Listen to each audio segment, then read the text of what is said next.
तो अब बात करते हैं पार्ट 4 की। ये पार्ट 4 है भाई, है ना।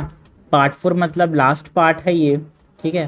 पार्ट 4 है ये, last part of GS4 test number 3, जो कि लास्ट टेस्ट है हमारे टेस्ट सीरीज़ का, ठीक है। लास्ट के 4 केस स्टडीज़ बचे हैं, उसकी बात करते हैं यार यहाँ पे, ठीक है। तो क्वेश्चन नंबर 9 क्या है? क्वेश्चन नंबर 9 है, Manish has been newly appointed as a junior associate at MGM Medical College, a prominent tertiary level healthcare institute operated by the government of India. Okay, तो MGM नहीं है ये, MG government medical college, Mahatma Gandhi government medical college, ठीक है। The hospital receive a large number of patients from underprivileged and marginalized communities. Manish was to work under the overall guidance of Dr. Sharma, who was a neurosurgeon highly regarded for his expertise and also the head of the surgical department. A few days after Manish joined, the hospital received a critical patient named Rajesh Verma, who is suffering from tuberculosis meningitis. As Verma's condition worsened, two junior doctors who worked under Dr. Sharma and fellow colleagues of Manish approaches Verma's son Ankit, flagging concerns and urgency, and informed him about the need for an operation to implant a shunt in his father's brain. They told Ankit that the shunt was not available at the hospital facility and he need to arrange it with an outside vendor. Upon visiting the vendor, Ankit was presented with a variety of shunts with pricing varying from 50,000 to 1 lakh. It was impossible for Ankit to purchase this shunt because his family is completely dependent on agriculture and has very humble earnings.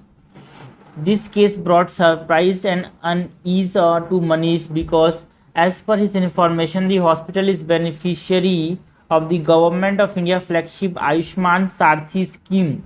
Under this scheme, the medical expenses of the economically weaker sections of the society are insured up to 5 lakh rupee. Also, under the same scheme, various types of medical implants are readily available, either free of charge or at very subsidized rate.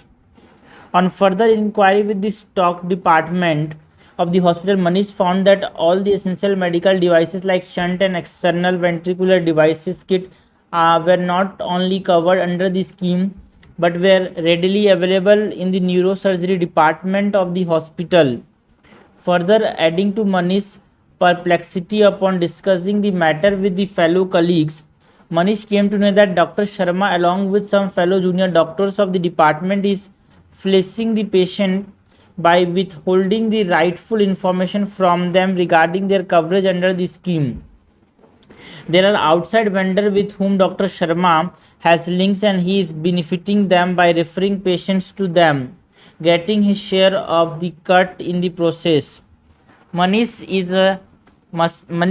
in a state of shock has he joined his job with a commitment to serve the well-being of people, but the reality that he is facing is starkly different. Manish is in a fix as to what step he should take. He is he is fearful of his job since he is the sole breadwinner of the family and has responsibility for his elderly parents. He has also been advised by some of his colleagues to let it go, and there is nothing he can do about it. Dr. Sharma is a highly reputed for his work, and any allegation against him would need proof and resource to withstand. Manish has also been presented with the option of con- conniving with Dr. Sharma and all those involved and getting his share of money on a regular basis. Identifies the various ethical issues involved in the above mentioned case. ठीक है, पहले तो हमें क्या करना है, ethical issues involved को बताना है. Second है, examine the various options available with Manish and what is the course of action should Manish opt for and why. Options बताने कि कौन सा Manish फॉलो कर सकता है, क्यों. एंड सी क्या है, it is often seen that there is misappropriation of fund in various government scheme which lead to the actual beneficiary not getting the intended benefits. Suggest some measure to address ये जो problem है कि भाई scheme में covered है but उनको मिल नहीं रहा है बेनिफिट, है ना. Address the problem of corruption and misappropriation in the government scheme and programme. So start करते हैं आंसर को. सिंपली सबसे पहले तो हम इंट्रोड्यूस यहाँ पे करेंगे कि ये जो केस है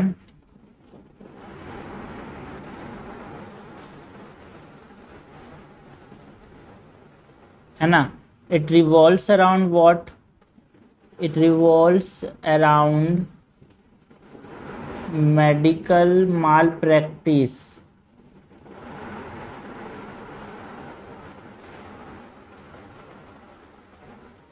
Corruption and exploitation of vulnerable patients.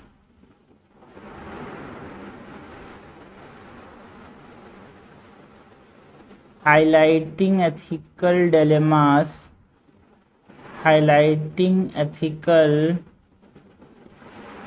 dilemmas faced by a junior associate in upholding integrity and patient welfare. Integrity and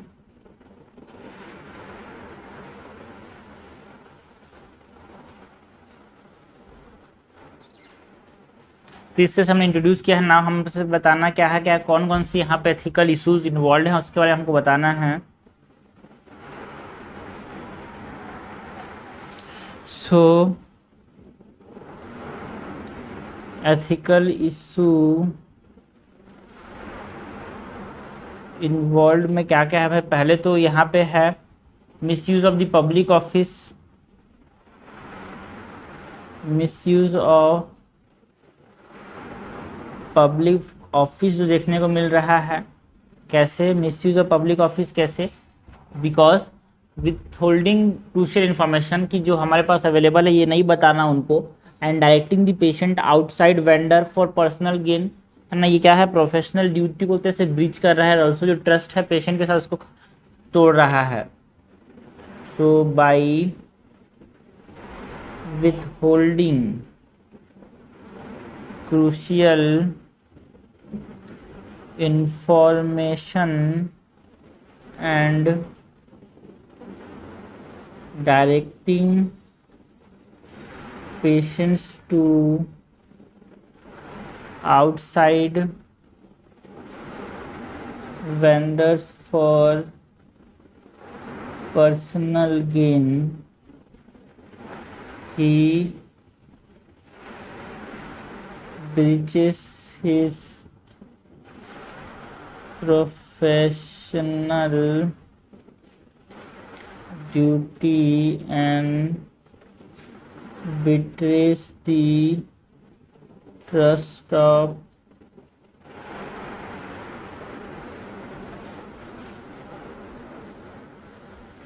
patient.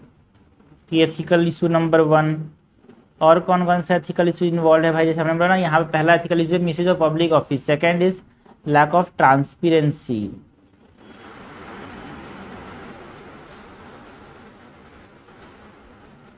Okay, the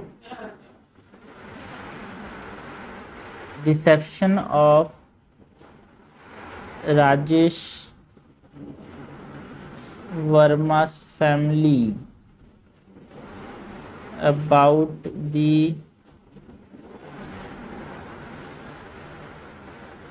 availability of free medical device under the Ayushman Sarthi scheme, it reflects what? It reflects a lack of transparency and honesty.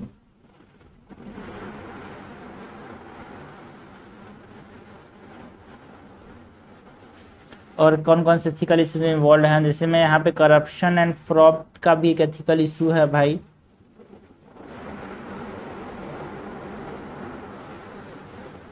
जो action है of doctor Sharma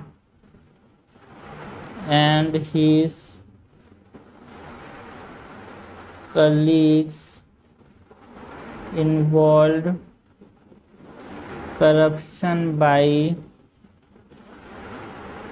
manipulating the system LV Yadav का system, हाँ, manipulating the system for personal financial gains. ये corruption and fraud का case है। और कौन कौन सा एथिकल इशूज इन्वॉल्व है? चौथा जो एथिकल इशू यहाँ पे इन्वॉल्व है वो है प्रेशर ऑन विसिल ब्लोअर। जैसे कि यहाँ पे विसिल ब्लोअर कौन है भाई? जूनियर डॉक्टर है यहाँ पे। जूनियर डॉक्टर मतलब उसका नाम क्या है जूनियर डॉक्टर का, है ना? जूनियर डॉक्टर का नाम है यहाँ पे Manish. Okay, pressure on whistleblower, Manish faces difficult ethical dilemma as he risks his job, financial stability and reputation if he decides to take action against the unethical practices। Job, financial stability जो है, reputation भी ख़त्म हो सकता है। तो ये सब एथिकल इश्यूज यहाँ पे इन्वॉल्व हैं। ना कौन कौन से ऑप्शंस अवेलेबल हैं मनीष के पास, उसके बारे में हम बात कर सकते हैं। एंड मनीष को कौन सा ऑप्शन लेने चाहिए उसकी बात कर सकते हैं। सेकेंड पार्ट हम लोग जो फर्स्ट क्वेश्चन का है, यहाँ पे हमने बात कर ली कि वेरियस एथिकल इश्यूज इन्वॉल्व की हमने बात कर ली, क्या क्या मेन है। Misuse the public of fees, lack of transparency, corruption and fraud and pressure and whistle blower. ये चार यहाँ पे मेन एथिकल इश्यूज इन्वॉल्व हैं। नाउ कौन कौन से यहाँ पे ऑप्शंस अवेलेबल हैं?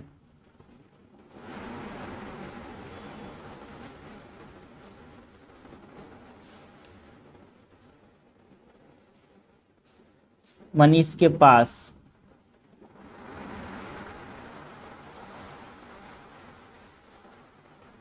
Options available with Manish. पहला तो क्या है?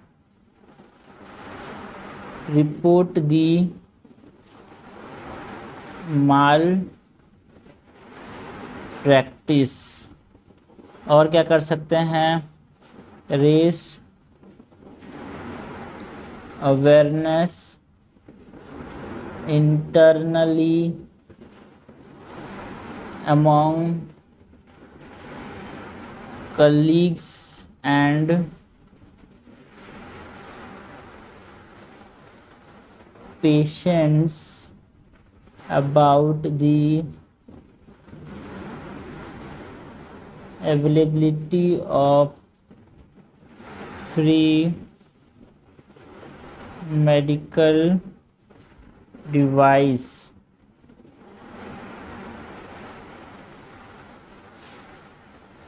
या फिर Manish can seek support from colleagues to share the common concern.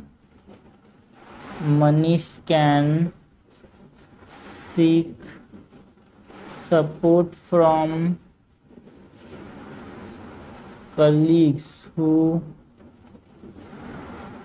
Shares the same concern या फिर क्या कर सकता है, जो हॉस्पिटल एथिक्स कमेटी को यहाँ पे ये अप्रोच कर सकता है, अप्रोच दी हॉस्पिटल एथिक्स कमेटी। तो ये सब हमारे पास ऑप्शंस अवेलेबल है ना। मनीष को क्या करना चाहिए, है ना, कोर्स ऑफ एक्शन क्या होना चाहिए मनीष का।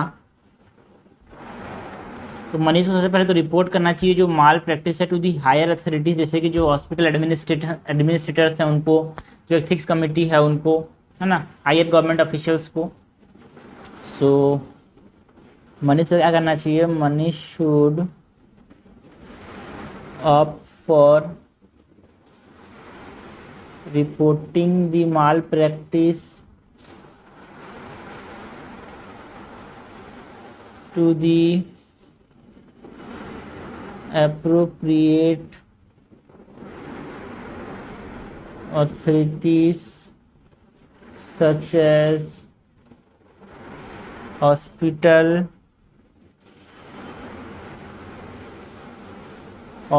administrators, the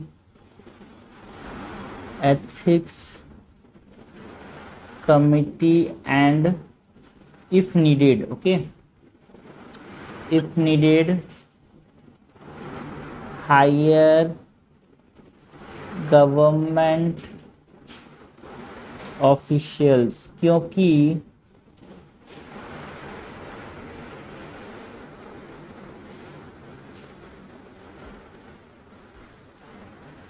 ना, क्योंकि अगर वो रिपोर्ट करता है that it will uphold the integrity and it reflects the duty, है ना, जो एथिकल ड्यूटी जो कि मनीष के पास है उसको ये रिपोर्ट करने से रिफ्लेक्ट करेगा। सो रिपोर्टिंग माल प्रैक्टिस की एथिक्स का आंसर, तो हमको एथिकल चीज़ों को इन्वॉल्व रखना है यहाँ पे, ठीक है। तो reporting mall practice uphold integrity and reflects ethical duty,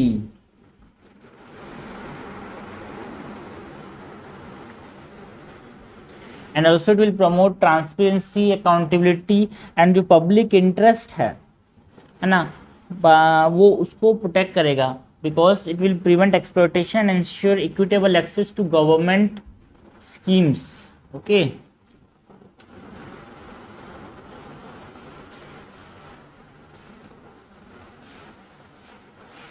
It will promote transparency,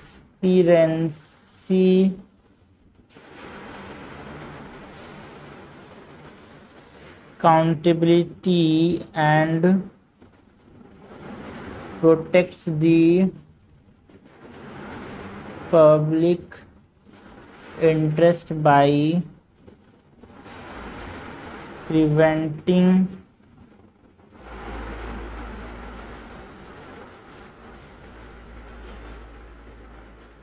exploitation and ensuring equitable access to government schemes, okay. और क्या होगा, है ना, अपने पास चैलेंजेस भी हैं कि मनीष को ये चैलेंजेस फेस करना पड़ सकता है, बिकॉज जो विसल ब्लोअर प्रोटेक्शन, है ना, प्रोविजंस हैं इन वेरियस गवर्नमेंट ऑर्गेनाइजेशन, है ना, बट कुछ प्रोविजंस तो हैं बट चैलेंजेस फेस करना पड़ सकता है। बट अगर मनीष ऐसा करते हैं, रिपोर्ट करते हैं हायर अथॉरिटीज़ को, so then it will show what, then it will show commitment to ethical standard and address concerns and promote ethical behavior among the staff.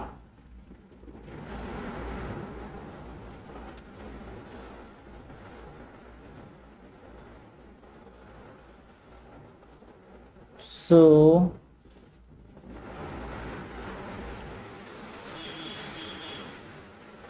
ऐसे भी लिख सकते हैं कि it help in curbing what, अगर ये उसको जाके हायर स्टैंडर्ड्स को हायर अथॉरिटीज़ को ये बताते हैं तो मनीष, है ना. It will help in curbing what? It will help in curbing the corruption and ensuring that government schemes are effectively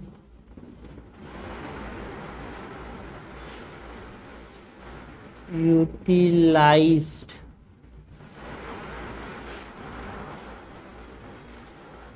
for the benefits of the intended beneficiaries. इतना ज़्यादा लिखने की ज़रूरत नहीं है भाई, क्योंकि हमको यहाँ पे जरा छोटा करके लिखना है. ठीक है, इसको लिख सकते हैं काट करके, बड़ा बड़ा लिख लेंगे, थोड़ा काट सकते हैं. मैं जो लाइट हाईलाइट कर रहा हूँ उसको यहाँ पे लिख सकते हैं. ना हमको कैसे क्या करना चाहिए to address the malpractice of fund in the government scheme. हमको बहुत सारे मतलब मिस अप्रोप्रिएशन ऑफ फंड जो हो रहा है गवर्नमेंट स्कीम्स के अंदर, हम कुछ कुछ स्टेप्स ले सकते हैं, कुछ कुछ मेजर्स ले सकते हैं. उसके बारे में यहाँ पे हमको बताना है.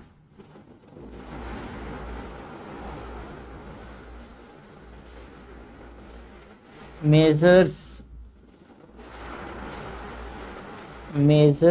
to address misappropriation of funds. कौन कौन से मेजर्स हम ले सकते हैं? पहला तो जो विसिल ब्लोअर प्रोटेक्शन लॉ है उसको स्ट्रेंथन करने की ज़रूरत है यार, जिससे मनीष जैसे लोग बच पाए, है ना. whistleblower protection law should be strengthened to encourage individuals to report corruption.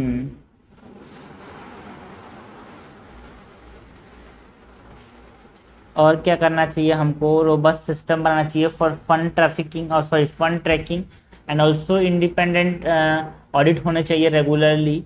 यहाँ पे डिजिटल पेमेंट मेथड का इस्तेमाल कर सकते हैं जिससे ट्रांसपेरेंसी एंड अकाउंटेबिलिटी आएगा.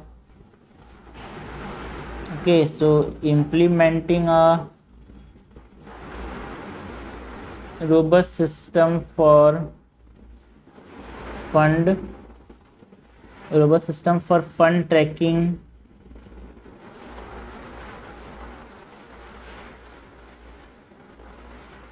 regular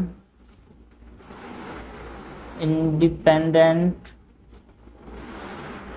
audits and digital payment methods. It can enhance transparency and accountability, है ना. और क्या क्या मेजर्स ले सकते हैं? यहाँ पे हमको पेशेंट एजुकेशन पे फोकस करना चाहिए.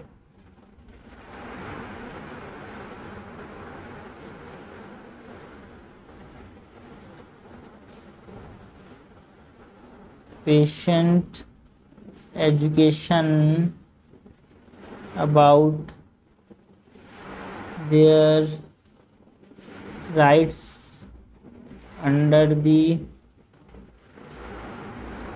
government हेल्थ केयर सिस्टम के ऊपर फोकस करना है. और अगर ऐसा कोई भी करप्ट प्रैक्टिस में इन्वॉल्व करता है तो उसको स्ट्रिक्ट प्रैक्टिस, उसके लिए स्ट्रिक्ट प्यूनिटिव मेजर्स लेने हैं. सो लास्ट में कंक्लूड भी कर सकते हैं, बट एथिक्स में नहीं कंक्लूड करना इंपॉर्टेंट नहीं होता है. बट यहाँ पे ले सकते हैं बाई एड्रेसिंग सच इशूज़. इसके लिए चाहिए क्या चाहिए भाई? इसके लिए चाहिए कॉम्प्रिहेंसिव अप्रोच जिसमें that include reporting malpractice and seeking guidance and also implementing the measures to prevent corruption. Last में लिखते हैं addressing such issues it requires a comprehensive approach, including reporting malpractice, seeking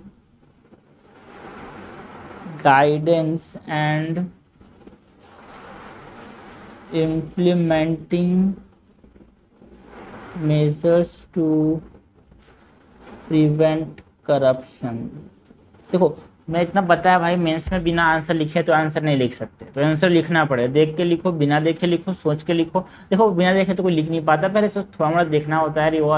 बचपन में कैसे करते थे, ए फॉर एप्पल ऐसी थी ना, अचानक से देखना सीख गया, कोई लिखना सीख गया, उसको हाथ में बार बार लिखते थे तो याद आता। उसी तरह जब बार बार लिखोगे चीज़ों को तभी तो याद रहेगा यार, तभी तो चीज़ें दिमाग में रहेगी, है ना। सो यही तरीका होता है यार, मेरे को तो और कोई तरीका पता नहीं, ये तरीका अपना अपनाना है अपने को, ये अपने को ध्यान देना है, ठीक है। तो ये हो गया भाई हमारे पास केस स्टडी नंबर, है ना। केस स्टडी नंबर कौन सा है, ये केस स्टडी नंबर है ये 9th का। अब नेक्स्ट केस स्टडी देखते हैं। इस केस स्टडी में हमने क्या बताया, एथिकल इशूज इन्वॉल्व की बात की, ऑप्शन कौन कौन से अवेलेबल है उसकी बात की, मनी से क्या करना चाहिए उसकी भी बात की, एंड कैसे कैसे मेजर्स हम ले सकते हैं जिससे जो मिस अप्रोप्रिएशन ऑफ फंड हो रहा है उसको हम रोक पाएँ, उसकी हमने बात की है भाई यहाँ पे। ओके, तो ये जो केस स्टडी है यहाँ पे क्या बोला जा रहा है, you are appointed as a district collector in an area, you are appointed as a district collector in an area where the resettlement of refugee is in progress. The local communities were vehemently opposed to the resettlement process and were actively protesting in the region. Shortly after joining, you receive a complaint of violence in area where settler homes were allocated. You and your team rushed to the spot and found that several shelter homes had been damaged. However, the local communities had stopped the supply of basic amenities like water and food to the shelter homes. Most of the refugees in the shelter homes were women and children who were entirely dependent on the government support for their sustenance. The local community held the refugee responsible for various issues, including the alleged increase in the drug abuse and alcohol problem in the area. They demanded the immediate removal of all the refugees and threatened the stage as a threat and threatened to stage a mass protest while also attacking the shelter home if their demands were not met. Some vested political individuals also seized the opportunity to exploit the situation, fueling animosity amongst both refugee and the government efforts to rehabilitate them. The government perceived the issue as politically motivated and insist that you must ensure the completion of rehabilitation process by any means necessary. However, you received an intelligence report indicating that the situation may escalate into violence as local community is planning to attack the refugee camp. Top officials have ordered you to contain the situation by using force which you think will be counterproductive. You are also fearful that the obstructed supply may cause issue related to the health, sanitation and hygiene. It may also evoke a violent reaction from the refugee toward the local in area as well. It has been made clear that if you fail to complete the task, you will face several backlash from the government. तो ये question है, मतलब case study है। तो इस case study में सबसे पहले तो वही जो बेसिक चीज़ें हैं हमसे पहले तो पूछा गया है, ethical issues involve in the case, कौन कौन से ऑप्शंस अवेलेबल्स हैं हमारे पास, and what step you take to address the issue. हमको बताना है अपने क्यों क्या करना चाहिए, ठीक है। तो ये केस स्टडी को हम इंट्रोड्यूस करेंगे बाय मेंशनिंग दैट, ये ब्रीफ में ये जो केस स्टडी है यहाँ पे जो डिस्ट्रिक्ट कलेक्टर का ये टास्क है to oversee the settlement of refugee, है ना, इन एन एरिया जहाँ पे लोकल कम्युनिटी जो है वो इसको अपोज कर रही है। इन this case study The district collector is tasked with overseeing the resettlement of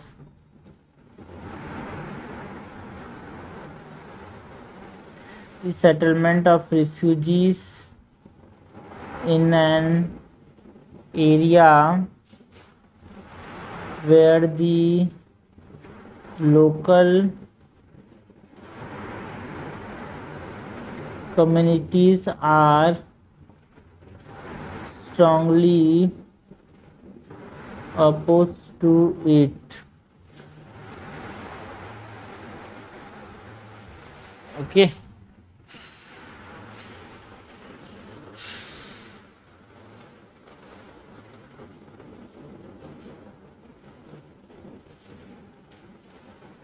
फिर इसमें एथिकल इश्यूज इन्वॉल्व की बात करें सो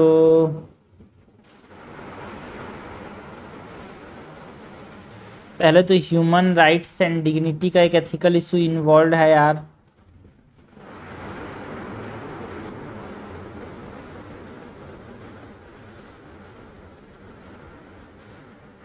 कि बिकॉज स्पेशली जो यहाँ पे रिफ्यूजीज में स्पेशली जो वुमेन एंड चिल्ड्रन है they have the right to live with dignity security and access to basic amenities like food water and shelter, but उनको हटाया जा रहा है वहाँ से, उनको जो लोकल हैं उनका पोस्ट कर रहे हैं, तो वो दिक्कत है यहाँ पे, वो एक एथिकल इशू यहाँ पे इन्वॉल्व है।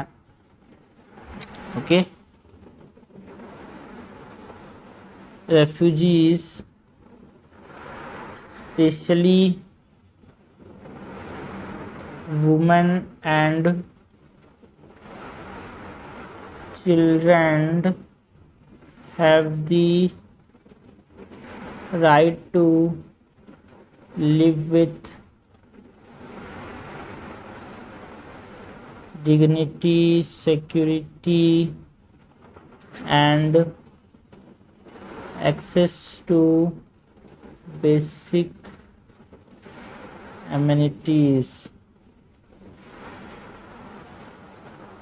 और कौन कौन सा यहाँ पे एथिकल इश्यूज इन्वॉल्व है? जो प्रिंसिपल है ऑफ द रीफॉल्यूमेंट, मतलब डिनाइंग रेफ्यूजी असाइलम या फिर फोर्सबली उनको हटा देना है ना, sending back to dangerous place, it contradicts जो इंटरनेशनल ह्यूमन राइट स्टैंडर्ड्स हैं and also it is unethical. So principle of non रिफॉल्मेंट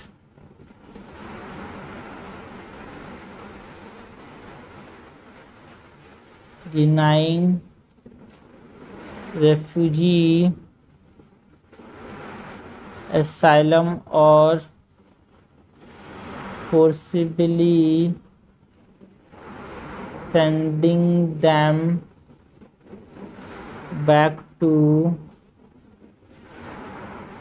dangerous places contradicts international human rights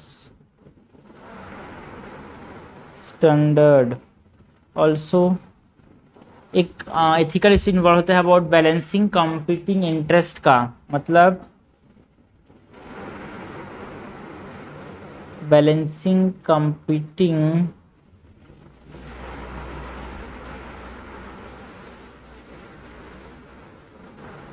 interest, मतलब जो कलेक्टर है, डिस्ट्रिक्ट कलेक्टर है, must balance the government mandate to complete the rehabilitation process with ethical principles of non violence and protection of vulnerable population. दोनों को यहाँ पे balance करना बहुत जरूरी है कि रिहेबिलिट भी ट्रीटेड भी करना है एंड जो वल्नरेबल पॉपुलेशन जो वहाँ रह रहे हैं उनको भी यहाँ पे क्या करना है, मेंटेन रखना है, लड़ाई झगड़ा को भी यहाँ पे रोकना है।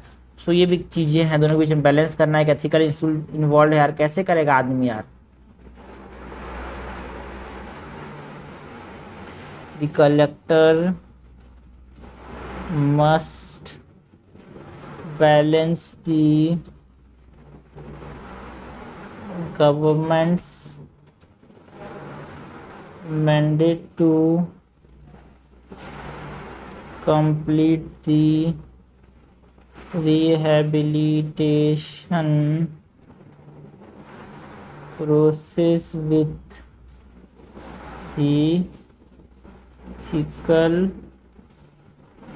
principles। और क्या है, एक मॉरल करेज का यहाँ पे एथिकल इशू आ जाता है।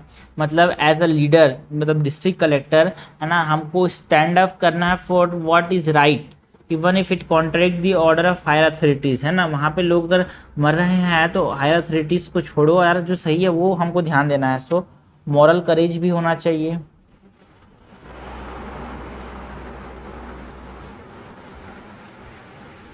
सो मॉरल करेज मतलब क्या है, as a leader,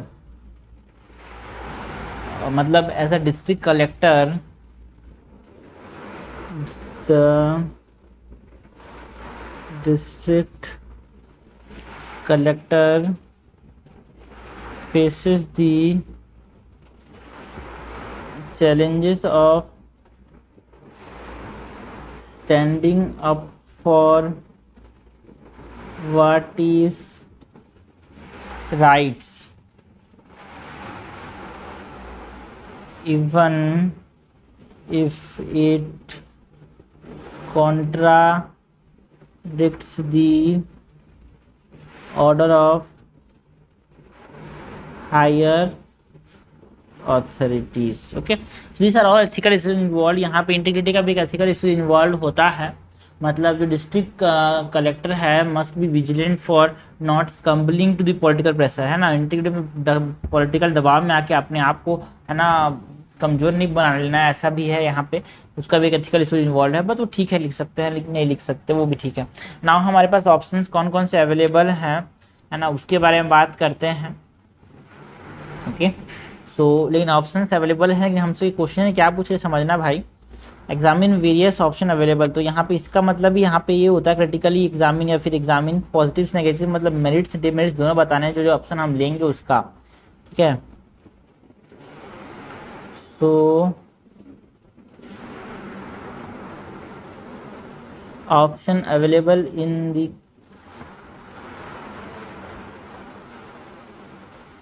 options available में क्या क्या आता है भाई।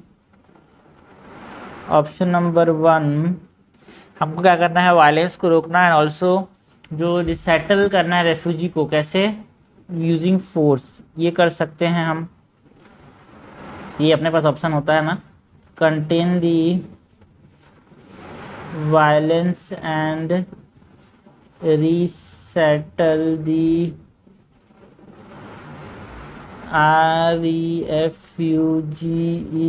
refugees using force. इसके दोनों मेरिट्स हैं और डेमेरिट्स हैं यार।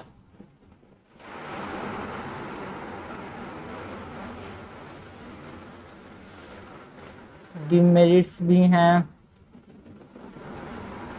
और मेरिट्स भी हैं। मेरिट्स के अंदर हमारे पास स्विफ्ट एक्शन लेंगे जो कि बेनिफिट करेगा इन फ्यूचर कैरियर प्रोस्पेक्ट। अगर ऐसे हम एक्शन लेते हैं, बिकॉज हम किसकी बात मान रहे हैं, जो पॉलिटिक्स वाले पॉलिटिकल लोग हैं उनकी बात कर रहे हैं ना, सो इट विल बेनिफिट करेगा in future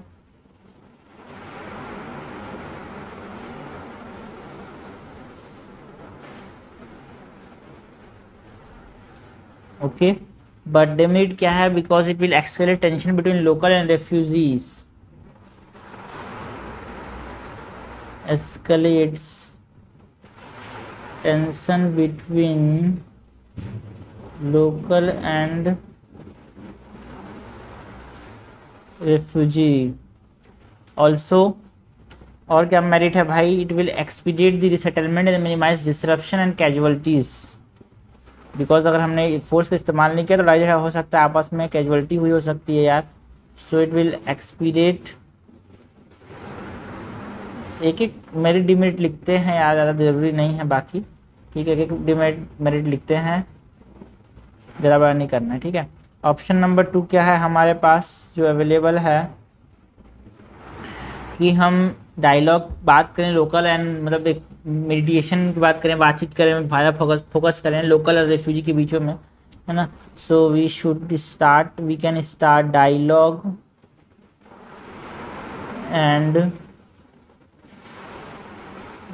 and mediation between local and refugee. इसका भी फ़ायदे नुकसान है यार, फ़ायदे नुकसान इसके भी लिख लेते हैं, मेरिट्स डिमेरिट्स इसके भी लिख लेते हैं। सो उससे पहले थोड़ा ऊपर किया जाए, है ना। सो वही इसके क्या फ़ायदे हैं, मेरिट्स डिमेरिट्स। मेरिट्स में क्या है, it will provide an opportunity for conflict resolution, जो कि पीसफुली होगा। So opportunity for conflict resolution peacefully। And demerit क्या है कि no guarantee of successful resolution, बातचीत के बाद भी यहाँ पे नहीं हुआ तो, या फिर ऐसे हो सकता है जो टाइम कंज्यूमिंग है ये, एंड अगर ये ठीक से बातचीत नहीं हुआ तो जो गवर्नमेंट है उन्होंने बोला है कि ये काम करना है, तो गवर्नमेंट भी बैकलैश कर सकती है, and possible backlash from the government. ये ऑप्शन है हमारे पास, ठीक है। ऑप्शन तीसरा कौन सा अवेलेबल है यार, है ना, कि हम आस्क करें for transfer from the area, मतलब इस एरिया में ना उनको सेटल रिसेटल करके दूसरे एरिया में सेटल करें। सो ask for transfer from the area. तो इसके फ़ायदे नुकसान क्या क्या हैं,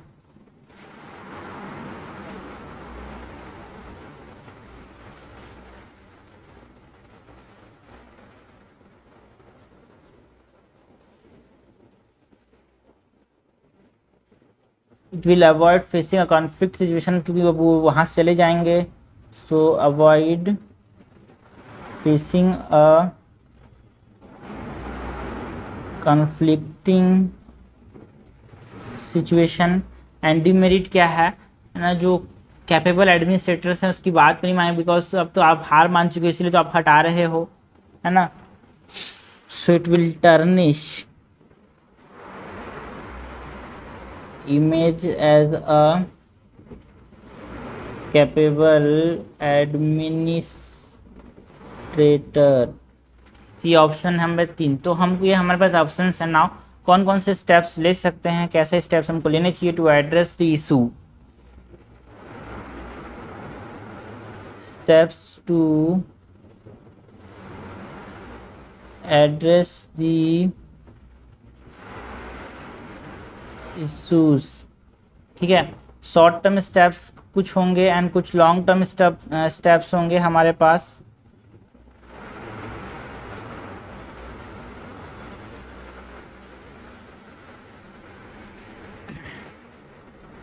शॉर्ट टर्म स्टेप्स इसको हम एक चार्ट के फॉर्म में आते हैं। Meet with short term steps में हमारे पास क्या है भाई,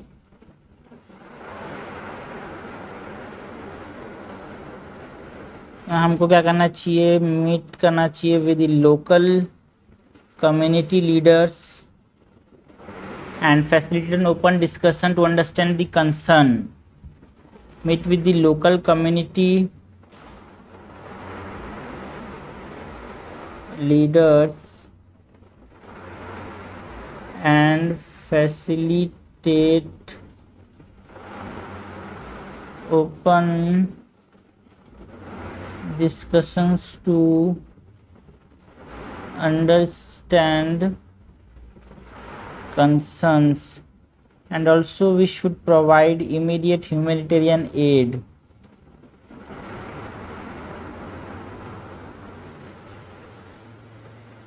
Immediate humanitarian aid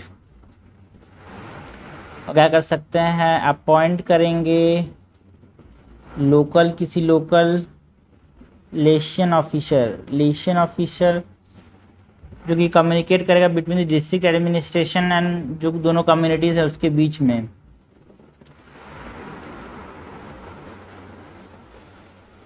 also we can enhance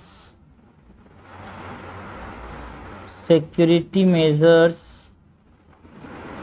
around the refugee settlement home, around the refugee shelter homes। तो ये शॉर्ट टर्म मेजर्स हैं ना, कुछ लॉन्ग टर्म स्टेप्स भी ले सकते हैं हम।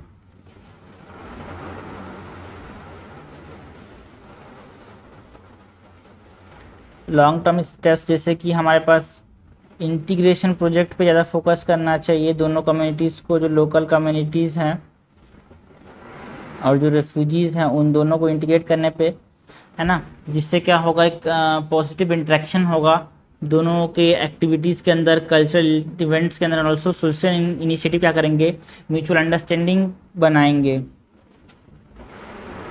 It will foster positive interactions through joint activities,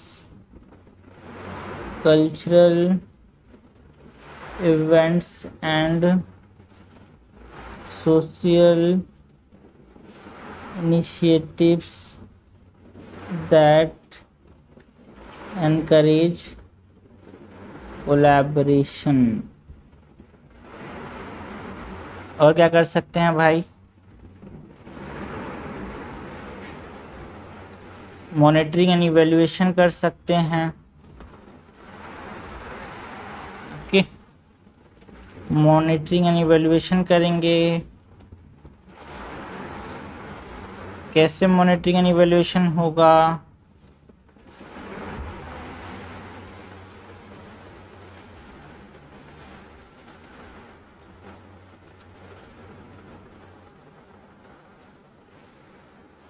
monitoring and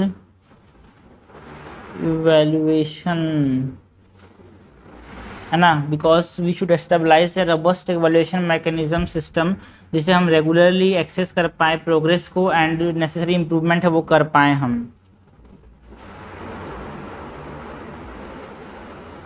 we should establish a robust evaluation system to regularly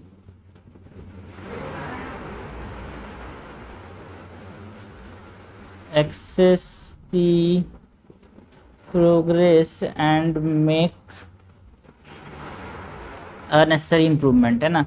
या फिर क्या कर सकते हैं, जो लोकल NGOs हैं, है ना, एंगेज कर सकते हैं विथ NGOs, लोकल नहीं, with NGOs and international organisation.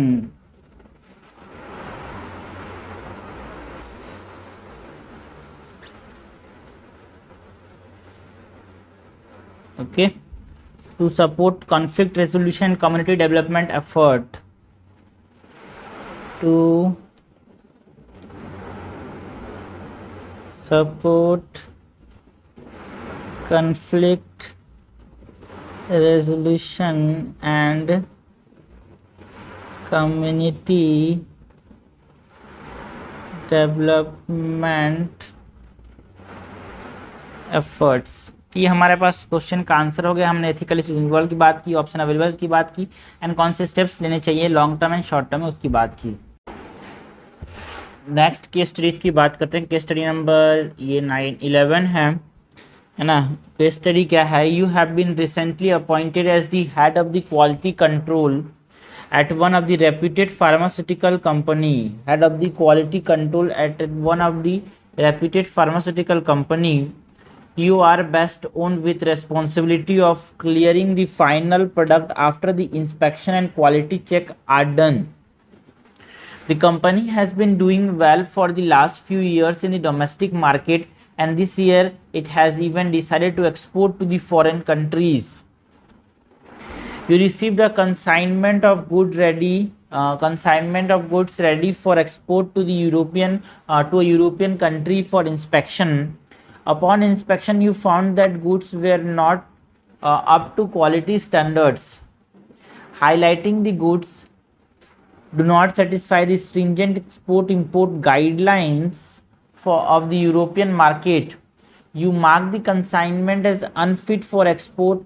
At the same time, you also brought to the attention of the company some concerning issues related to the product that can endanger the lives of consumers. With an impending loss due to rejection of the consignment, the company found a loophole in the export-import guideline of one of the African countries. The top management ordered overlook this defect. The company argued that similar products have already been successful in the domestic market. No complaints have been received related to them till date. On the other hand, it alleged that your inspection was too stringent and satisfying such harsh parameters raised the cost of the product, leading to the product losing its competitive edge.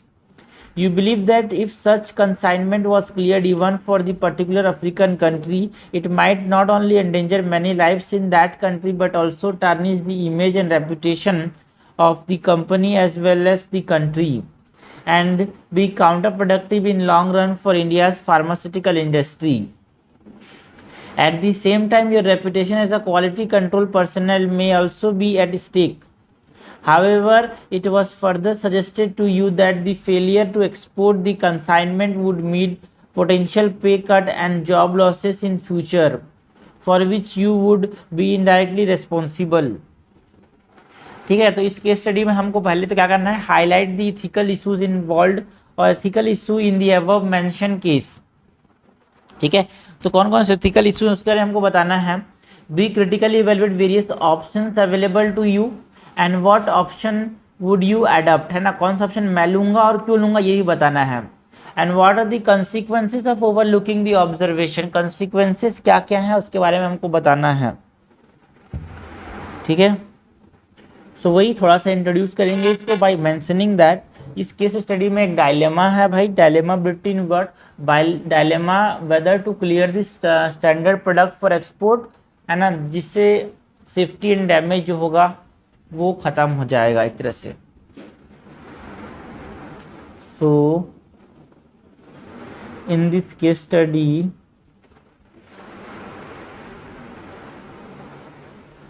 There is a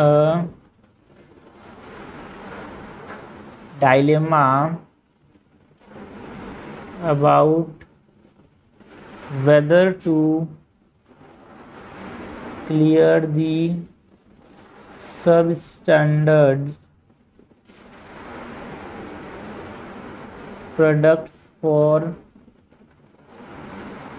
export, which could jeopardize consumer safety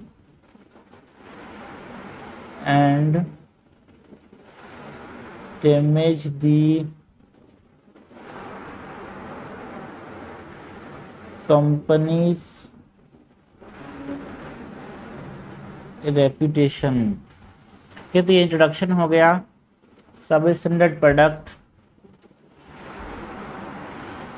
उसके बाद हम बात करेंगे कौन कौन से ethical issues यहाँ पे इन्वॉल्व हैं उसके बारे में.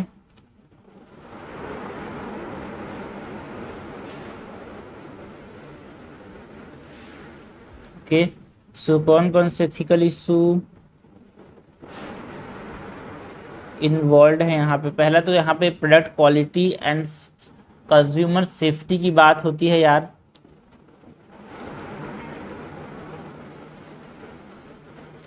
Product quality and consumer safety की बात होती है ना, because one of the central ethical concern यहाँ पे जो है वो है quality of the pharmaceutical product, because as the head quality control the primary responsibility to बनती है to ensure product make the rigorous quality standard.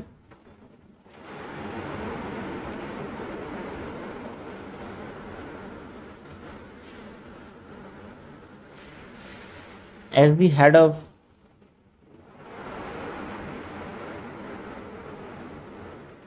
the quality control, the primary responsibility is to ensure that products meets rigorous quality standards.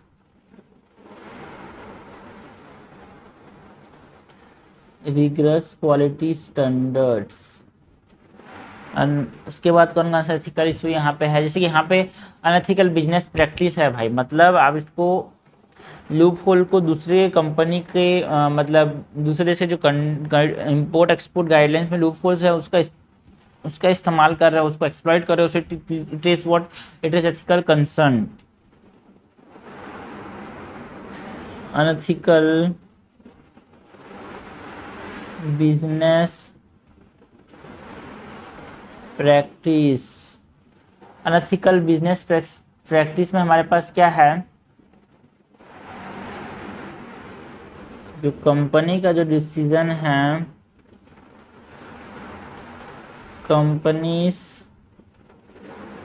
Decision to exploit a loophole in the export import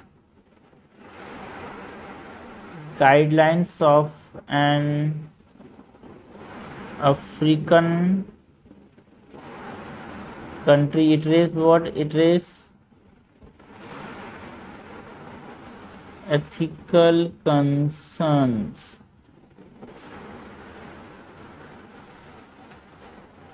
और क्या दिक्कत है हमारे पास, जो individual का जो moral obligation है, because as a head of the quality control इसका एक आदमी का एक मॉरल ऑब्लिगेशन बनता है कि ये अपहोल्ड करे high standard of the product and product का सेफ्टी एंड क्वालिटी को। ओके, तो यहाँ पे जो नेक्स्ट एथिकल इशू इन्वॉल्व है, it is individual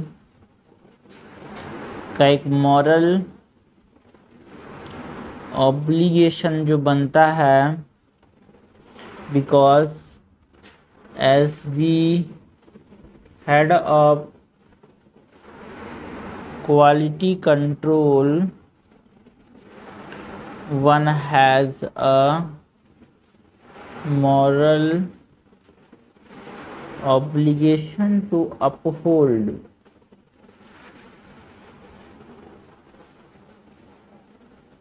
high standards of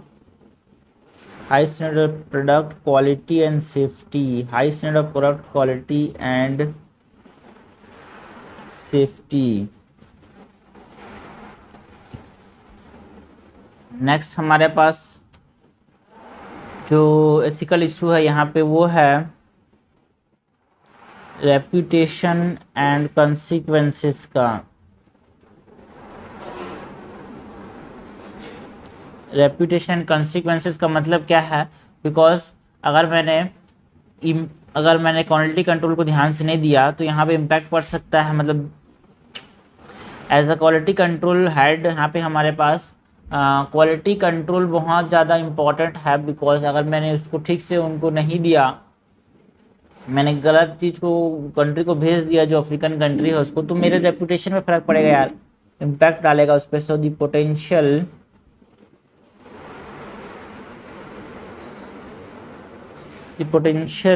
impact on the reputation as a quality control professional is another ethical consideration. तो ये सब हमारे पास एथिकल इशू इन्वॉल्व हो गया है। पहला था product quality and consumer safety का, दूसरा था अनएथिकल बिजनेस प्रैक्टिस का, तीसरा था इंडिविजुअल के मॉरल ऑब्लिगेशन का, एंड चौथा था रेपुटेशन एंड कॉन्सिक्वेंसेस का। देखो ये तो मैं बड़ा करके लिख रहा हूँ, जब आपको नोट्स बनाना होगा ना, या फिर जब आपको रिवाइज करना होगा, तो जैसे सीरीज रिवाइज करते हैं तो हमारे पास पॉइंटर्स को ही एक पेज में, ज़्यादा से ज़्यादा आंसर्स को एक पेज में लिखने की कोशिश करते हैं, तो उससे क्या होता है, रैपिड रिविजन में बहुत इंपॉर्टेंट हेल्प मिलता है। ठीक है, तो ये हमने बात की अबाउट एथिकल इश्यूज इन्वॉल्व की।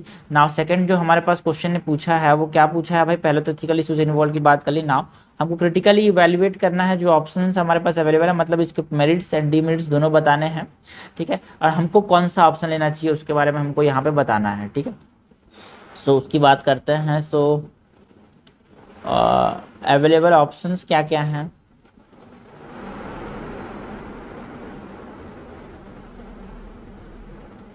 अवेलेबल ऑप्शंस यहाँ पे हमारे पास क्या क्या हैं। पहला ऑप्शन है भाई हमारे पास कि हम जो असाइनमेंट है जो कंसाइनमेंट है उसको क्लियर कर दें बिना क्वालिटी ठीक से ध्यान दिए। ठीक है, तो इसके फायदे नुकसान क्या क्या होंगे।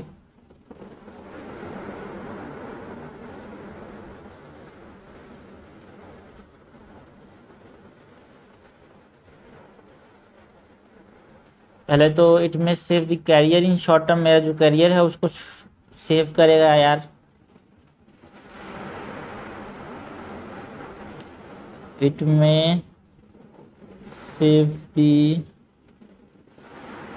कैरियर इन शॉर्ट टर्म, है ना। एंड अगर इसका डेमेरिट क्या है, मैं कंसाइनमेंट क्लियर कर देता हूँ, it violates ethical precepts and also dangers and जो लाइफ्स है पीपल का उसको। Okay, so it could endanger people's life, and ये क्या कर सकता है, it can tarnish the company reputation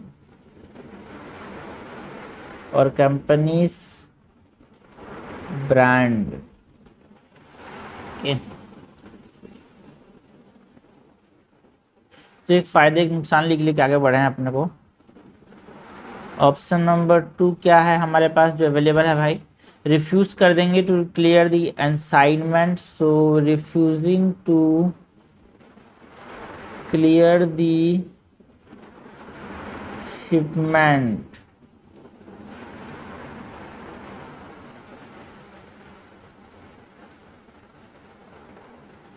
इसकी मेरिट्स क्या है एंड डीमेरिट्स क्या है। मेरिट्स में it exemplify honesty and dedication to quality product, it exemplifies honesty and dedication to quality product. And इसका नुकसान क्या हो सकता है भाई, है ना, जो मेरा कैरियर है वो डैमेज होता है, मेरे को जॉब से निकाला भी जा सकता है। So it does however carry the danger of job loss, मेरे को या फिर बाद में लोगों को नुकसान की वजह से और बाकी सब लोगों को जॉब से निकाला जा सकता है।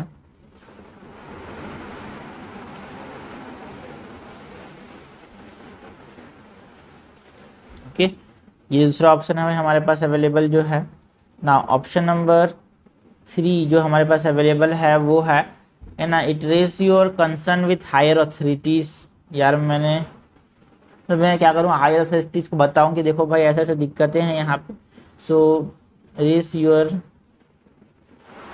Concerns with the higher authorities.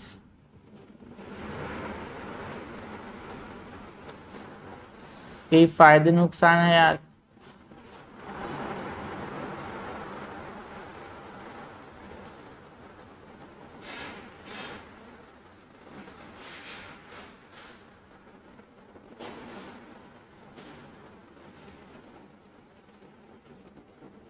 Merit क्या है, अगर मैंने हायर अथॉरिटीज़ को बताया, सो it will fulfil my duty, है ना, क्योंकि हेड ऑफ द कंट्रोल के हिसाब से मेरा क्या है, to protect the company's long term reputation.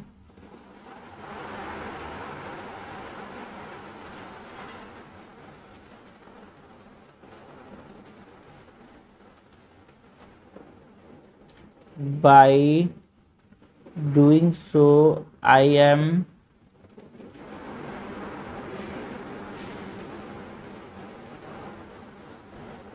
से लिखते हैं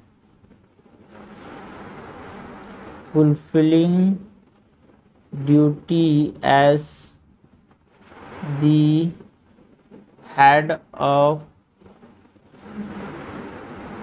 quality control and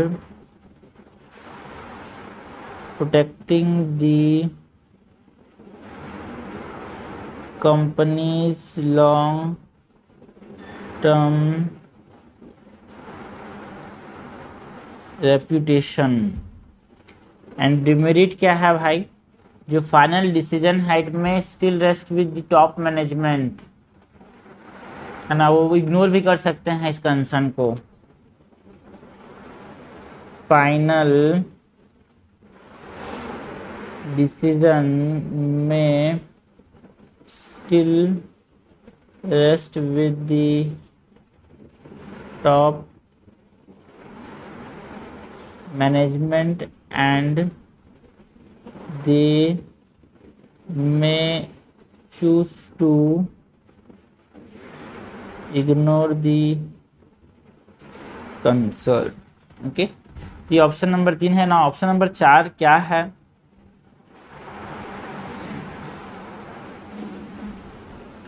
कि तो जो ऑप्शन नंबर 4 हमारे पास अवेलेबल है, वो ऑप्शन नंबर 4 क्या है, इट इज प्रपोजिंग टू, जो क्वालिटी में जो दिक्कत है उसको चेंज, उसको रेक्टिफाई करो यार, एंड फिर से भेजो उसको क्वालिटी कंट्रोल चेक के लिए। सो क्वालिटी कंट्रोल इश्यू को यहाँ पे हम रेक्टिफाई करेंगे, ये हमारे पास एक ऑप्शन रहता है, ठीक है। एंड इसका मेरिट डिमेरिट क्या है,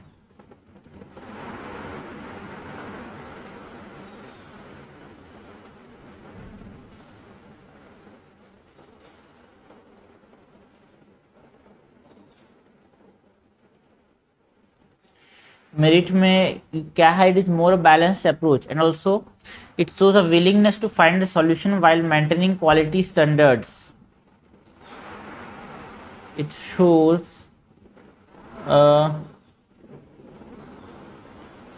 shows a willingness to find a solution while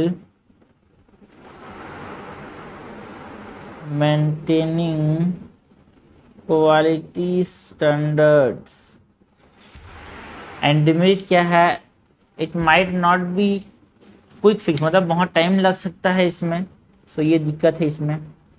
so it might not be a quick fix. So now हमको कौन सा ऑप्शन लेना चाहिए, the option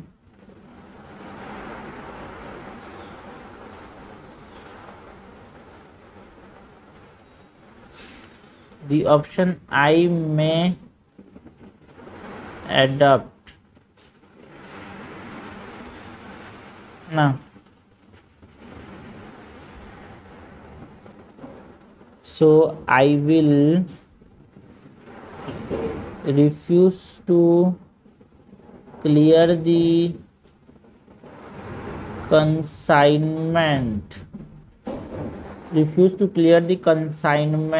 in order to fulfill my ethical convictions and responsibilities as a head of the quality control। Okay, and also उसके बाद मैं क्या करूँगा, I will exhibit integrity and professionalism and a dedication to ethical behavior by putting what जो quality control है, मतलब जो quality product की क्वालिटी एंड सेफ्टी है, उसको यहाँ पे शॉर्ट टर्म एडवांटेज के लिए, शॉर्ट टर्म एडवांटेज के आगे रखूंगा। जो इंटीग्रिटी एंड प्रोफेशनलिज्म है उसको। एथिक्स का आंसर, तो आपको एथिकल रहना है, जिंदगी में भी एथिकल रहना बहुत जरूरी है, बिकॉज इसी से खुशियाँ मिलती है। It will exhibit integrity, professionalism and a dedication to ethical behavior by putting product quality and safety before short term advantages। ठीक है, तो ये मैं करूंगा ना। consequences of overlooking the observation, मतलब यहाँ पे जो थर्ड क्वेश्चन है, फर्स्ट हमने सेकंड की बात कर ली, क्या मैं लूंगा और क्यों लूंगा उसके बारे में बात किया है ना। Now what are the consequences of overlooking the observation। Overlooking का मतलब, और इसको मैं अनदेखा कर रहा हूँ तो क्या होगा। इस जो ऑब्जर्वेशन है कि एथिकल स्टैंडर्ड्स ये फॉलो नहीं करते हैं, ये जो क्वालिटी स्टैंडर्ड्स हैं उसको फॉलो नहीं करते हैं, उसको मैं ध्यान नहीं दे रहा हूँ, इग्नोर मार के आगे बढ़ रहा हूँ, तो इसका कॉन्सिक्वेंस क्या हो सकता है उसके बारे में बात करते हैं। सो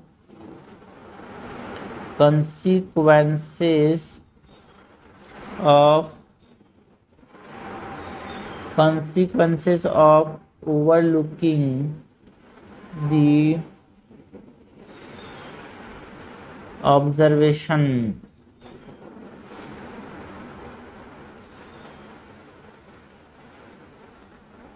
So what are the consequences of overlooking the observation, उसके बारे में बात करते हैं। It can endanger lives, okay, poor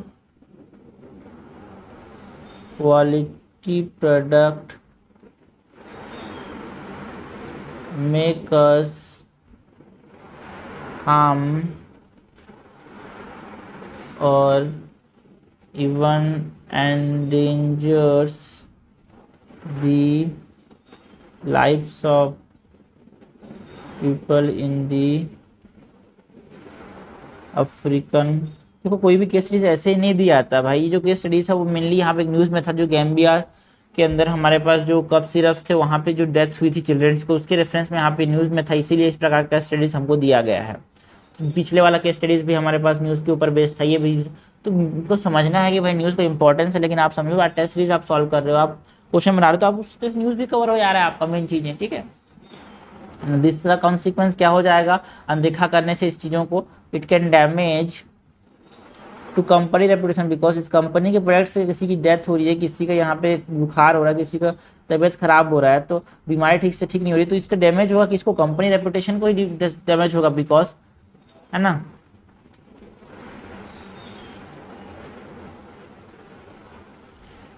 और क्या है भाई, यहाँ पे हमको लीगल एंड रेगुलेटरी इश्यूज भी देखने को मिल सकता है।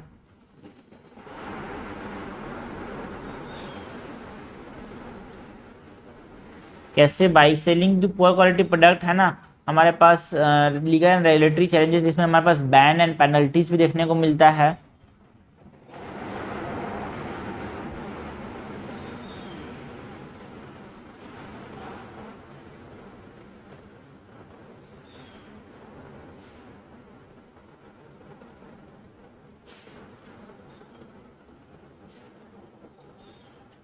ऐसे लिखता हूँ, सेलिंग पुअर क्वालिटी प्रोडक्ट्स में result in legal and regulatory challenges including potential bans and penalties.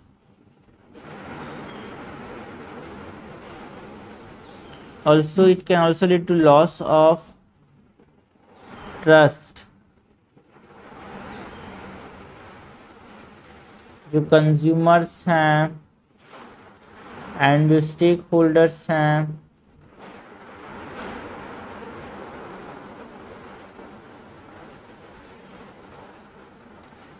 में lose trust in the company. Also, हमारे पास एथिकल फॉल आउट्स भी देखने को मिल सकता है because it can create a culture in with in the company जो कि टोलरेट करता है अनएथिकल प्रैक्टिस को. That is what we call ethical fall out.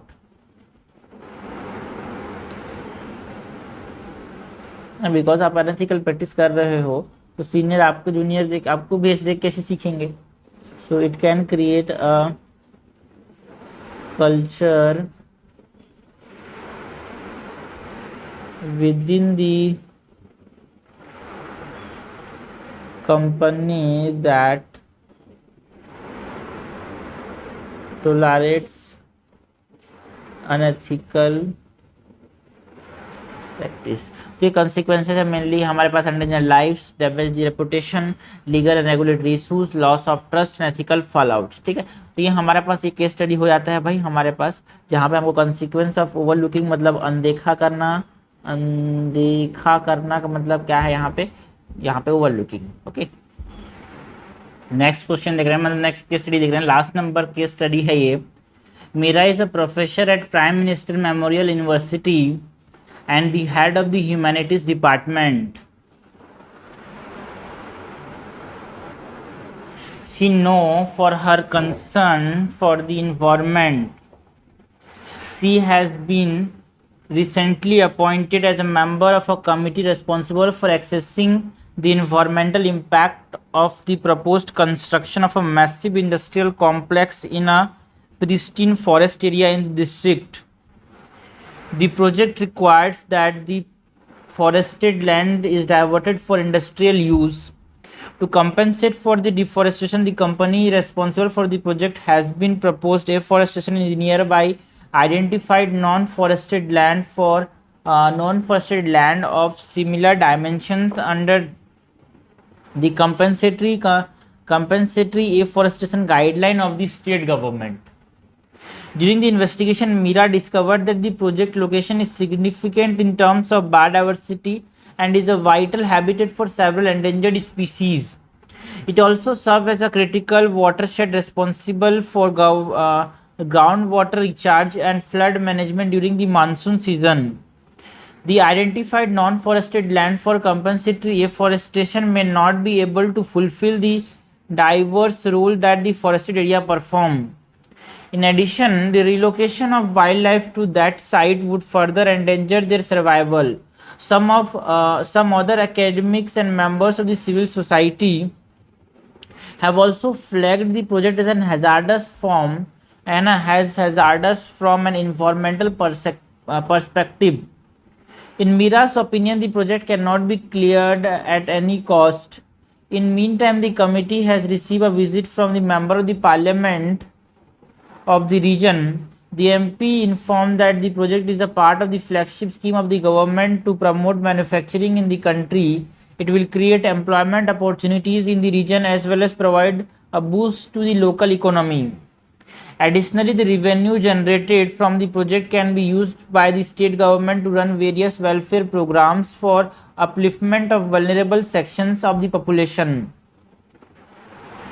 Okay, the government is looking forward to the project with high hopes and the Prime Minister is expected to grace the groundbreaking ceremony. He indicates that the project needs approval at the earliest. At the same time, media reports have started highlighting the potential benefits of the project for the region as well as the country. Some reports have also vilified civil society for opposing the project. In response to public pressure has started mounting in favor of the project, as it now symbolizes not just economic growth but also nation pride and development. The public enthusiasm took an aggressive turn when some members of the civil society opposing the destruction of the ecosystem received threats to their lives and property. Mira realized that non-approval of the project may pose a potential threat to the committee member and their family safety. During the meeting of the committee, Mira observed that the chairman was tilting toward clearing the project. This was made the situation more complex, with Mira's personal reputation and her dream to fight the environment protection at stake. ये पूरा case study था बड़ा सा। तो यहाँ पे हमारे पास वही जो बेसिक चीज़ें होती हैं एक एथिकल केस स्टडीज़ में जो बतानी होती है, identify the ethical issue involve in the case study. हमको एथिकल इशूज इन्वॉल्व के बारे में बताना है, कौन कौन से वेरियस ऑप्शन अवेलेबल है to the chairman of the committee उसके बारे में बताना है, एंड इन योर ओपिनियन आप कौन सा एक्शन लोगे, what course of action should the chairman, मतलब आपके हिसाब से कौन सा कोर्स ऑफ एक्शन जो है चेयरमैन जो कमिटी के हैं उनको लेना चाहिए। And in the light of the decision taken by the chairman of the committee, जो डिसीजन लेते हैं, discuss the probable circumstances that Mira may encounter along with the options available to her in resigning from the committee a worthy option under any circumstances, ये भी हमको बताना है। सो थोड़ा सा इसको इंट्रोड्यूस करेंगे, बात करेंगे कि इस स्टडी में हमारे पास बताया क्या गया है, हमारे पास चीज़ें क्या हैं। So this case study it revolves around Professor Mira.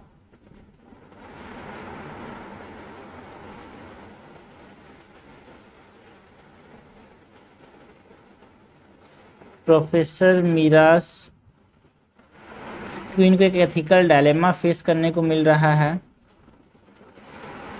Ethical dilemma as a ethical dilemma as a committee member assessing the environmental impact of a proposed industrial complex। Okay ना, ये तो इंट्रोडक्शन हो गया भाई। एथिकल डायलेमास कौन कौन से involve हैं उसकी बात करनी है अपने को, और एथिकल इश्यूज कौन कौन से इन्वॉल्व हैं उसकी बात करनी है अपने को। पहले तो हमको करना है, बैलेंस करना है economic development and social welfare, है ना। बिकॉज अगर हमने इकोनॉमिक डेवलपमेंट नहीं पे ध्यान दिया, सिर्फ इन्वायरमेंट पे ध्यान दिया तो दिक्कतें हो जाएंगी यार। सो एक तरह से एथिकल इशू ये है कि we balancing economic development and social welfare, balancing economic development and social welfare with environmental protection and upholding the values of environmental sustainability। Okay, social development पे फोकस करेंगे, इन्वायरमेंटल सस्टेनेबिलिटी पे focus करेंगे, ये हमारे पास एक एथिकल इशू है। Also personal ethical responsibility जो कि प्रोफेसर मीरा के पास है, personal ethical responsibility of Meera, personal ethical responsibility of Meera toward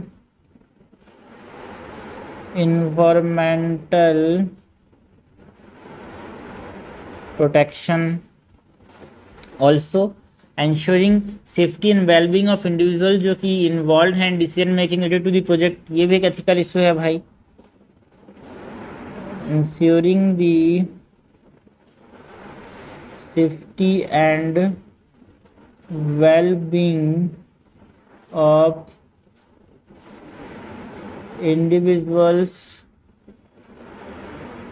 involved in the decision making related to the project. Also यहाँ पे हमारे पास जो वेरियस स्टेक होल्डर्स है उनके जो इंटरेस्ट है उसको भी यहाँ पे हमको देखना है. ऑल्सो मेंटेन करना है transparency and accountability in decision making process. ये एक एथिकल इशू है भाई. Maintaining transparency and accountability in decision making process. Okay एक यहाँ पे पर्सनल ड्यूटी पे जो पॉलिटिकल प्रेशर का एथिकल इशू है वो भी है भाई. एमपी ने बोला है यार इम्पोर्टेंट है और अपना ड्यूटी बनता है कि हम इन्वायरमेंट पे ध्यान दें, ये अपना ड्यूटी है. सो political pressure versus personal duties and ethical issue ना. तो ये पहला हमारे पास एथिकल इशूज इन्वॉल्व की बात हो गई. और भी बहुत सारे हैं, जैसे कि एक और लिख सकते हैं यहाँ पे जो रोल ऑफ मीडिया है ना, in providing balance and rational news. Role of media in providing balanced and rational news. ना ये तो हमारा पहला पार्ट जो क्वेश्चन हमसे पूछा था कि कौन कौन से एथिकल इश्यूज इन्वॉल्व है उसकी बात करो. तो हमने एथिकल इश्यूज इन्वॉल्व कौन कौन से हैं उसकी हमने बात की है यहाँ पे. ओके तो दूसरा है हमारे पास वेरियस ऑप्शन जो कि अवेलेबल हैं. किसके साथ वेरियस ऑप्शन जो कि अवेलेबल हैं with chairman of the committee, उसकी बारे में बात करते हैं. ठीक है.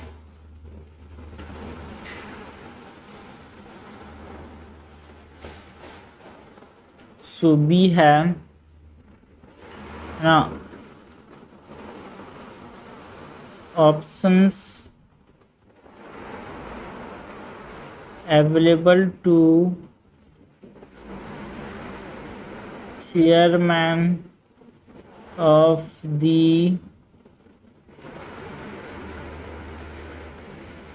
Options available to the chairman of the committee. पहले तो क्या क्या कर सकते हैं, वो अप्रूव कर सकते हैं इसको, है ना. So the chairman may opt to approve the project considering the economic benefit and public का सपोर्ट भी इसी में है, गवर्नमेंट का सपोर्ट भी है. बट रिस्क है भाई किसको, इन्वायरमेंट को, है ना. Considering economic benefits garnering government and public support but risking environmental harm. Okay. An endangered species, endangering species, economic benefit है बट एंडेंजरिंग स्पीसीज भी है. या फिर वो रिजेक्ट कर दें भाई, ये ऑप्शन है. अप्रूवल है, रिजेक्शन है या फिर डिले है.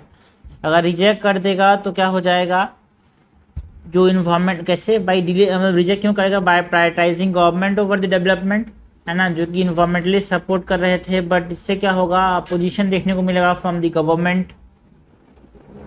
Okay, prioritising the environment over development supported by environmentalist but risking opposition from the government. तो अप्रूवल हो गया, रिजेक्शन हो गया, या फिर डिले कर सकता है चेयरमैन, डिले कर सकते हैं इसको, है ना। डिले से क्या होगा, डिले कर सकता है मतलब पोस्टपोन कर सकता है decision for further assessment allowing दो स्टेक होल्डर्स है उनका कंसेंसस, है ना, time while risking uncertainty and project delay. The chairman may postpone the chairman may postpone the decision for further assessment allowing stakeholder consensus time, मतलब stake holder के सब राजी हो जाएं उसके लिए डिले कर सकते हैं, while risking uncertainty and project delays. ठीक है, उसके बाद हमारे पास क्या पूछा है, ये हमसे सेकंड में ऑप्शन अवेलेबल की बात कर ले हमने। उसके बाद हमको पूछा गया है वेरियस ऑप्शंस जो अवेलेबल है, मतलब what is the course of action, chairman का कोर्स ऑफ एक्शन क्या होना चाहिए भाई, है ना। इसको एक चार्ट की फॉर्म बना सकते हैं, फिर बेसिक छोटी सी चीज़ें हैं ना, ठीक है ना। कोर्स ऑफ एक्शन क्या होगा, कोर्स ऑफ एक्शन, इससे पहले तो हम इन्वेस्टिगेट करेंगे, जो कोर्स ऑफ एक्शन होगा चेयरमैन ऑफ द कमिटी का, वो क्या होगा, फर्स्ट तो इन्वेस्टिगेट करे वो थोरोली चीज़ों को, ठीक है।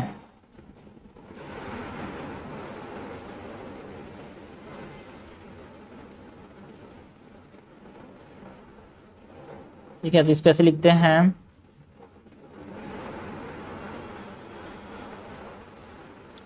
इन्वेस्टिगेट थोरोली, है ना। कैसे, इन्वेस्टिगेट थोरोली, तो छोटा सा क्रक्स में भी लिख सकते हैं, है ना, कंसल्ट एक्सपर्ट्स, है ना। अब इसमें एग्जांपल के तौर पे जैसे कि हमारे पास इन्वायरमेंटलिस्ट हो गए, कंसल्ट एक्सपर्ट में हमारे पास इन्वायरमेंटलिस्ट हो गए, जो इकोलॉजिस्ट हो गए, स्पेशलिस्ट हो गए। इसके बाद क्या करना चाहिए, एक्सप्लोर करना चाहिए अल्टरनेटिव्स को, ओके, मतलब less sensitive sites for fulfilling the economic goals ना। इसमें हमारे पास कंसीडर करना चाहिए लेस सेंसिटिव साइट जहाँ पे इंडेंजर्ड स्पीसीज कम हो, less sensitive site for fulfilling economic goals. इसके बाद क्या करना चाहिए, seek compromise,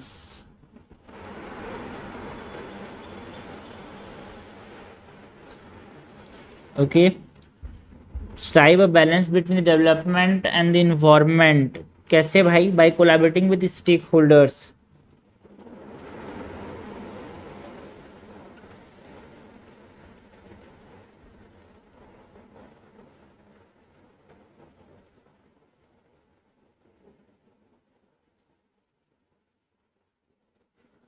and we should communicate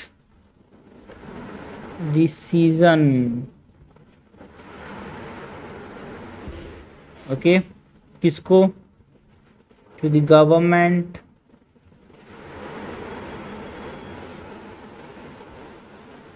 communicate decision government के साथ कम्युनिकेट करना ज़रूरी है, पब्लिक के साथ कम्युनिकेट करना ज़रूरी है, एंड सिविल सोसाइटी। उसके बाद मॉनिटर एंड एक्सेस बहुत ज़रूरी है यार,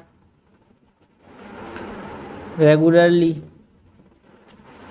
है ना, monitor and assessment is the need. तो ये हमारे पास कोर्स ऑफ एक्शन होना चाहिए। इन्वेस्टिगेशन थोरोली बहुत ज़रूरी है, consult to expert, explore alternative, seek compromise, communicate decision and monitor and assess, ये हमारे पास कोर्स ऑफ एक्शन होना चाहिए।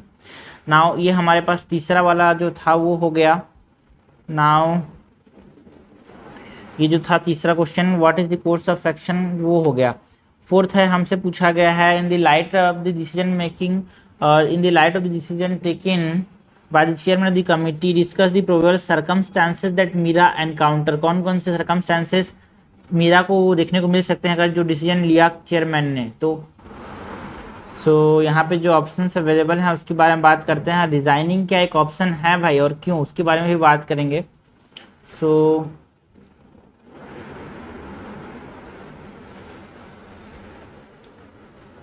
चेयरमैन डी जो है, Meera may encounter several probable circumstances, Meera may encounter several probable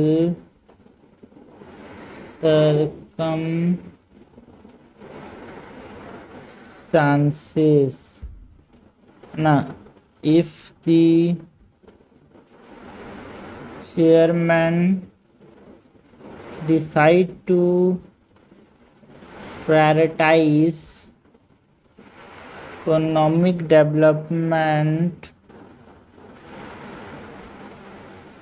and the associated social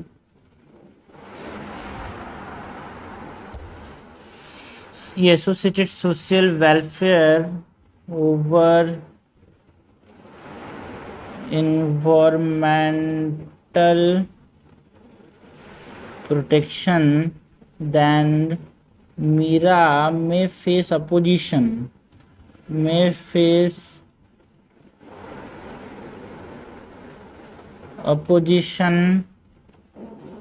and criticism from civil society members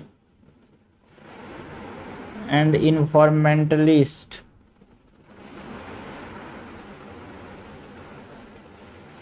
है ना, लेकिन अगर मीरा डिसएग्री की with the decision taken by the chairman and feel that it goes against her ethical responsibility toward the environment protection, she may consider resigning from the committee। but जो resigning है, resigning from the committee may be worthy option under certain circumstances।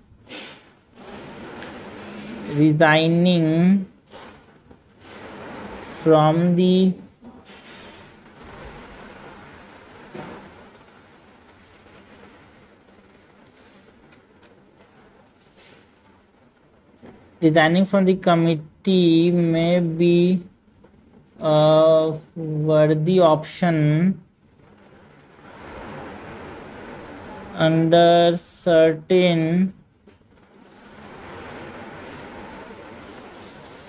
circumstances।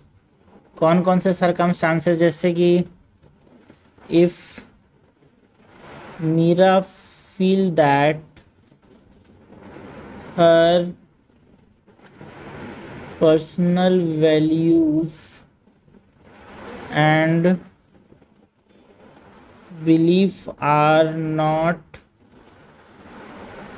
aligned with the decision taken by the committee.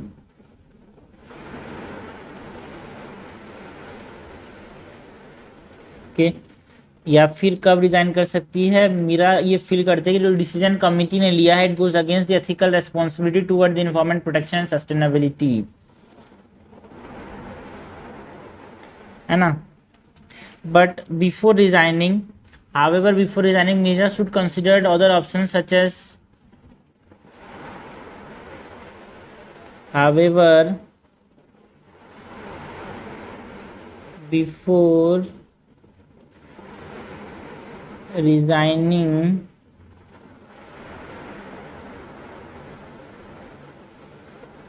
Meera should consider other options such as voicing her concerns and dissenting option or dissenting opinions to the members of the committee. Okay. तो ये सब चीज़ें हैं भाई जो हमने बताया. यहाँ पे मीरा के पास कौन कौन से ऑप्शंस अवेलेबल हैं, है ना. अगर प्रायोरिटाइज करते हैं तो चेयरमैन, है ना, क्या क्या सर्कमस्टांसेस देखने मिलते हैं, और यार रिजाइनिंग एक ऑप्शन है और नहीं है तो क्यों नहीं है, ये हमने बताया. और ये क्वेश्चन हमारा कंप्लीट होता है, ये टेस्ट सीरीज हमारा कंप्लीट होता है. मेंस टेस्ट सीरीज हम देखेंगे. प्रीलिम्स के कुछ प्रीलिम्स बेस्ड तैयारी करेंगे भाई, क्वेश्चन बैंक करेंगे, मंथली टेस्ट सीरीज करेंगे, मतलब मंथली पे जो MCQs करेंगे करंट अफेयर्स के, और मेंस प्रीलिम्स के टेस्ट सीरीज करेंगे, है ना, टॉपिक वाइज करेंगे, फुल भी करेंगे, तो जिससे प्रीलिम्स का तैयारी भी हो जाएगा. ये मेंस का है भाई, ये मेंस का जो टेस्ट सीरीज है, यहाँ पे हमने GS 1 2 3 4 ऐसे सब की बात की. तो एक आदमी जगह ये 2x में भी देखता है, एक मेरे पास एक ओवरव्यू लेता है कि लिखना कैसे है, करना क्या है, तो उसके लिए सफिशिएंट है भाई. मेंस का फिर प्रीवियस ईयर क्वेश्चन कर ले तो उसके लिए सफिशिएंट है, अच्छा मार्क्स लाना यार. तो थैंक यू फॉर ऑल, है ना. शेयर करो यार.